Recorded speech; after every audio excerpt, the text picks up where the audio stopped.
So ఎవరైనా పిల్లలు అంటే పేరెంట్స్ ఆలోచన పిల్లలు లక్షల్లో సంపాదించాలి, అమెరికా వెళ్ళిపోవాలి అంతే, ఏమన్నా కానివ్వండి.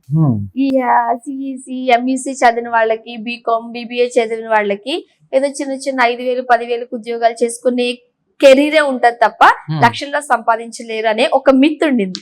అసలు కెరీర్ ఆపర్చునిటీస్ ఎట్లా ఉంటాయి అంటే ఈ మిత్ పేరెంట్స్ యొక్క అవగాహన మీద ఆధారపడి ఉంటుంది.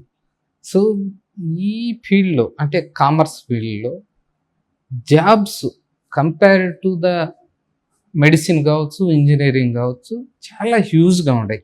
అంటే మనం అనుకోవచ్చు సాఫ్ట్వేర్ అక్రాస్ గ్లోబ్ సేమ్ అని.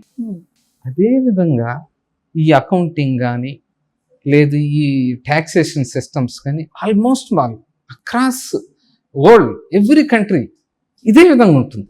కాకపోతే దాని మీద అవగాహన లేకపోవడంతో అదే బెటరు ఇది బెటర్ కాదు అన్న ఫీలింగ్ ఉంది. కానీ బట్ అంటే ఇండియాలో చాలామంది కామర్స్ ఫీల్డ్ చూజ్ చేసుకునేసి అక్రాస్ ద గ్లోబ్ చాలా డిఫరెంట్ కంట్రీస్లో హయ్యెస్ట్ పొజిషన్ ఉన్నారు. మీరు ఆ స్టాటిస్టిక్స్ కానీ ఆ నంబర్స్ కానీ చూస్తే commerce field highest job opportunity ఇస్తుంది. అంటే ప్రతి బిజినెస్ ఆర్గనైజేషన్కి, ప్రతి కార్పొరేట్ కంపెనీస్కి ఈ కామర్స్ బ్యాక్గ్రౌండ్ చదివిన వాళ్ళు, బిజినెస్ అడ్మినిస్ట్రేషన్ చేసేవాళ్ళు చాలా అవసరం. అంటే ఈ ఫీల్డ్లో ఎక్కువ జాబ్స్ ఉన్నాయి. అంటే ప్యాకేజెస్ కావచ్చు, అంటే రికగ్నేషన్ కావచ్చు, చాలా ఎక్కువగా ఉంటాయి. సో అందువల్ల ఈ ఫీల్డ్ దేంతోనూ తక్కువ కానే కాదు, ఎట్ పార్ దానికన్నా ఎక్కువే ఉంది. ల్యాక్ ఆఫ్ నాలెడ్జ్ వల్ల అంతే, ఇంకా వేరే ఏమీ ఏం లేదు. లేదు.